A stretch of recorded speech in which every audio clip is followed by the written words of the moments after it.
The early web was full of dead ends, static pages and login prompts that offered no explanation and nowhere to go. Take Mortis.com.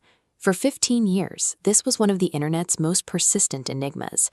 If you stumbled across the URL, you found a pitch-black screen asking for credentials. No links, no context, and no way forward.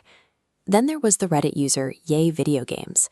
They flooded message boards with thousands of repetitive, distorted phrases, appearing to lose their mind in real time across the platform. Humans naturally fill silence with shadows. When we encounter these digital voids, we imagine clandestine cults, government surveillance programs, or rogue artificial intelligence. However, the answers rarely involve science fiction. When these masks are finally removed, we typically find realities that are much more grounded, and often much more tragic. For over a decade, Mortis.com existed as a total vacuum. It was a blank screen with a single prompt for a username and a password. This total exclusivity bred rumors.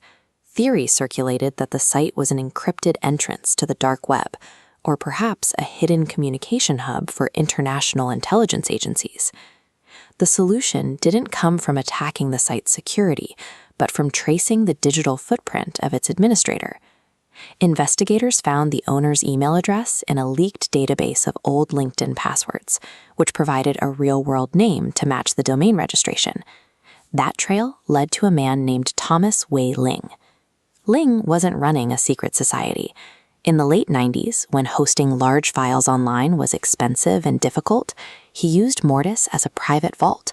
It was a personal server used to store tens of gigabytes of pirated films to share with a small group of friends. The irony is that Ling remained unaware of his own fame for years. He eventually downloaded a documentary via torrent that detailed the great mystery of his own file server. A single person wanting a private space for an illegal movie collection accidentally generated a decade of internet folklore. The story of Yay Video Games began with a different kind of wall.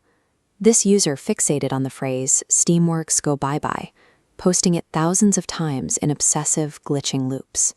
Many users assumed they were witnessing a corrupted bot or a viral marketing experiment. The repetition felt too precise and too frequent to be the work of a person. To find the truth, researchers scoured the archival history of Reddit, eventually linking the account to an obscure community focused on cleaning. Forensic linguistics proved that several accounts shared the same unusual punctuation errors and metadata. They weren't distinct users, but a single individual. The location data eventually pointed to a man living in Melbourne, Australia. His journals revealed a devastating physical reality. He was suffering from chronic fatigue syndrome and chronic pain, with his medical logs suggesting a medication-induced psychosis.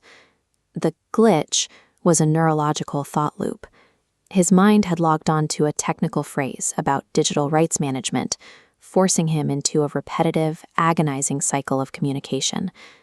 Solving this mystery provided no satisfying closure. It revealed that a real-world mental health crisis had been mistaken for an entertaining internet creepypasta. The monsters of the internet often turn out to be ordinary people, pursuing mundane hobbies or enduring isolating pain.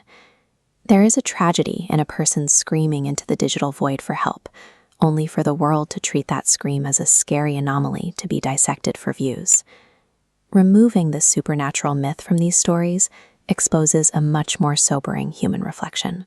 The next time you find something unexplainable online, consider the person behind the keyboard before assuming the worst.